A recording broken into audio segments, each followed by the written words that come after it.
हमारे जीव मंडल में उपस्थित जैविक और अजैविक घटकों के बीच लगातार सामंजस्य होता है, जो कि मिलकर हमारे जीव मंडल को गतिशील बनाते हैं पर स्थिरता भी प्रदान करते हैं। इस सामंजस्य के द्वारा विभिन्न घटकों के बीच पदार्थ और ऊर्जा का स्थानांतरण होता है। आइए देखते हैं कि वे कौन कौन सी क्रियाएं हैं जो जीव मंडल में इस स्थिरता को बनाए रखती हैं। इस टॉपिक में हम निम्न के बारे में पढ़ेंगे: जलीय चक्र, नाइट्रोजन चक्र, कार्बन चक्र और ऑक्सीजन चक्र। तो चलिए जलीय चक्र से शुरू करते हैं।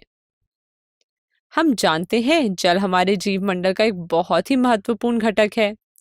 तो जलीय चक्र हमें बताता है कैसे जल जीव मंडल के विभिन्न घटकों के बीच चक्रित होता है। आइए देखते हैं कैसे। दिन के समय जब सूर्य की किरणें जल से भरे समंदर पर पड़ती है तो समंदर का जल निरंतर वाष्प में परिवर्तित होता है। जल से वाष्प में बदलने की इस प्रक्रिया को वाष्पीकरण कहते हैं, जिसे अंग्रेजी में इवेपोरेशन कहते हैं।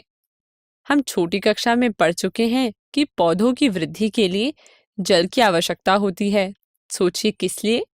जी हाँ, सही सोचा आपने, अपना भोजन तैयार करने के लिए।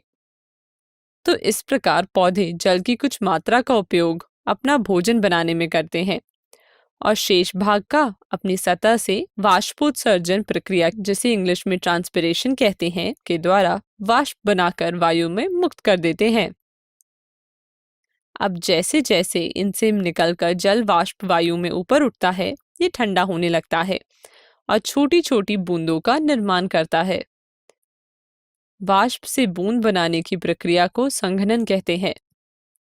अब जल की बूंदें बादलों को बनाने के लिए एक साथ आती है और जब बादल भारी होने लगते हैं और बारिश की बूंदों को पकड़ नहीं सकते हैं, तब ये बूंदें वर्षा या बर्फ के रूप में वापस धरती पर गिरती है। इस प्रक्रिया को वर्षण कहते हैं और अंग्रेजी में प्रेसिपिटेशन। ध्यान दें, जल जो धरती पर गिरता है सारा समुद्र में नहीं जाता है। गिरने वाले जल में से कुछ जल जमीन में मृदा में चला जाता है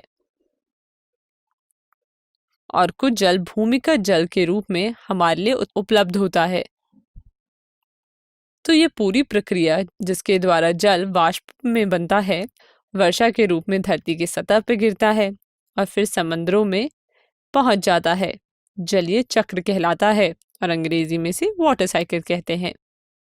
वीडियो को रोकें और इसे अपनी कॉपी में बना लें। आगे बढ़ते हैं। तो इस वीडियो में हमने पढ़ा जलीय चक्र के बारे में। चलिए अब इस पर आधारित एक प्रश्न करते हैं। प्रश्न आपके सामने है। समय समाप्त। और इसका सही उत्तर है सी। वीडियो को रोकें और इस प्रश्न को अपनी कॉपी में नोट कर लें। धन्यवाद।